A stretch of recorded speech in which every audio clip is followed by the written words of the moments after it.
তারাপীঠ থেকে শুরু করে নলহাটি, বক্রেশ্বর, অট্টহাস, বৈদ্যনাথ, গয়া, কাশী, প্রয়াগ, সেখান থেকে মথুরা।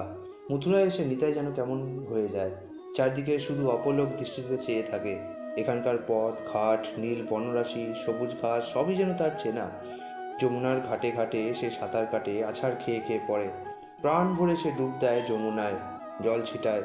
যমুনাও যেন অনেকদিন পর তার হারানো জিনিস পেয়ে সমস্ত দৌরাত্ম্য অম্লান বদন সহ্য করে। নীল যমুনার জলের দিকে চেয়ে চেয়ে তার যেন পূর্বজন্মের কথা মনে পড়ে।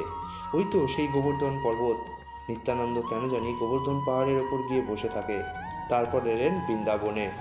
ধীরে সমীরের পাশ দিয়ে এরকমভাবে ছুটতে ছুটতে এসে যমুনার জলে আছড়ে পড়ে। নীল যমুনার কালো কাজল জলে ডুব দেয় আর কৃষ্ণ কৃষ্ণ বলে কাঁদে। কৃষ্ণ কই, আমার কৃষ্ণ কই, শুধু তার কণ্ঠে এই দুটি কথা। তার দু চোখ বেয়ে বয়ে যায় নীল যমুনার মতো অশ্রুধারা। ছুটে যায় নিকুঞ্জ বন নিধুপন। কিন্তু কৃষ্ণ কই? বৃন্দাবন ছেড়ে কৃষ্ণ কোথায় গেল?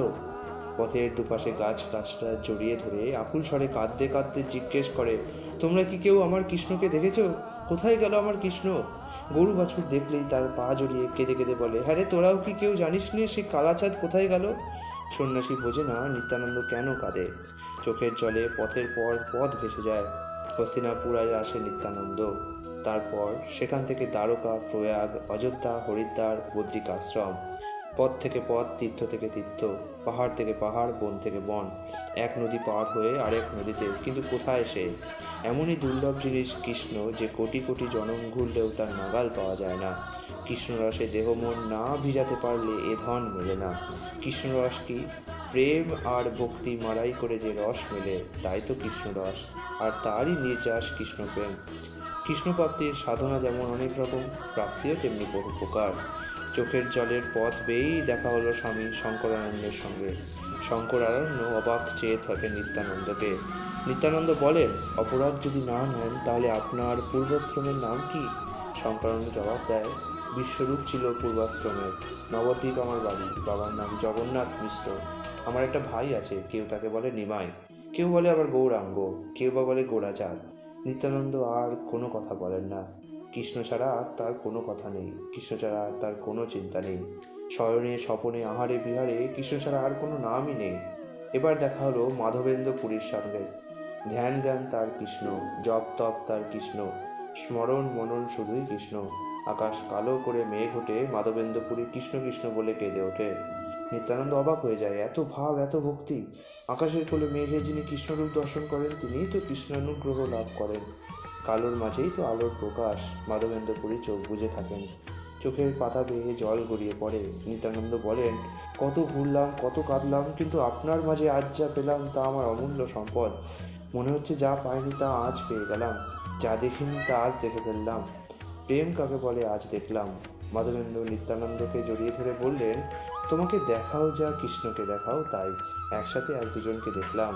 মাধবেন্দ্র পুরীর কাছে বিদায় নিয়ে নিত্যানন্দ চললেন সেতুবদ্ধ। সেখান থেকে রামেশ্বর, নীলাচল, নীলাচল থেকে গঙ্গাসাগর, তারপর আবার মথুরা, বৃন্দাবন। কতদিন, কত মাস, কত বছর যে কেটে গেল তা কে জানে। নিত্যানন্দেরও অত হিসাব নেই। একটা দিন যায় আর ভাবে পেলাম না, আর একটা দিন যায় আর ভাবে আবার হারালাম। দিনের পর রাত যায়, রাতের পর দিন আসে, আশা আর মেটে না, সমস্ত চলে যায়। জীবাণু তো পায়ে পায়ে এগিয়ে চলেছে মহাকালের বাধাঘাটে।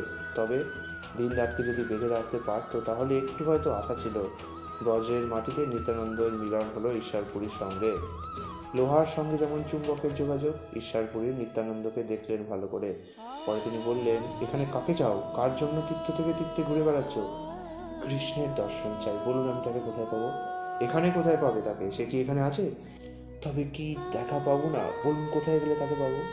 আমি জনম জনম তোকে খুঁজে বেড়াবো, বলুন কোথায় আছেন লুকিয়ে কৃষ্ণ? তাকে পেতে হলে যেতে হবে নবদ্বীপ। কি নামে তিনি সেখানে আছেন? নিমাই পণ্ডিত। কে তার বাপ মা? জগন্নাথ মিশ্র, শচীদেবী। এবার কৃষ্ণলীলা বৃন্দাবনে নয়, মথুরাতেও নয়, কৃষ্ণলীলা নবদ্বীপে। কৃষ্ণ তোমার যে একবার নিমাই সেজেছে, সে নিমাই তো সেই কৃষ্ণ। ঈশ্বরপুরী হাসেন, তুমি কে? নিত্যানন্দের সারা দেহ মন চঞ্চল হয়ে উঠেছে। নবদ্বীপে? নবদ্বীপের পথই এবার কৃষ্ণের পথ, নবদ্বীপের পথই এবার মুক্তির পথ। প্রেম ভক্তি আনন্দ যা কিছু সবই এবার নবদ্বীপে মিলবে। নিমাই এবার সেই হাটের ইজারা নিয়েছে। ভক্তির পসরা নিয়ে প্রেমের বেচাকেনা যারা করতে চায় তাদের এবার যেতে হবে সেই হাটে। নিত্যানন্দ অনেকক্ষণ পর জবাব দিল, আজ্ঞে আমি নিত্যানন্দ। ঈশ্বরপুরী হাসেন, আমাকে ফাঁকি দেওয়া কি অতই সোজা? আমি যে সবই জানি। ব্রজের বলরাম এবার নিত্যানন্দ হয়েছে, আহা হা হা। ব্রজরাজ এবার নবদ্বীপে প্রকাশ পেল, যমুনার ধারা এবার গঙ্গায়, বৃন্দাবনের কৃষ্ণপ্রিয়া শ্রী রাধিকা এবার নবদ্বীপে বিষ্ণুপ্রিয়া। আর পরম শ্রীহরি কৃষ্ণ সে কোথায়? সে যে নিমাই সে যে শশীমাতার করে আশ্রয় নিয়েছে। কত দূরে কত প্রান্তে চলেছে নিত্যানন্দ, কি মধুর আবেগ! নীলাম্বর জড়ানো বিরাট দেহ, মাথায় নীল বস্ত্র, চোখের ভ্রুতে নীলাঞ্জন, মুখে হাসি, হৃদয়ে গভীর এক আলোড়ন। কি অপূর্ব বেগ!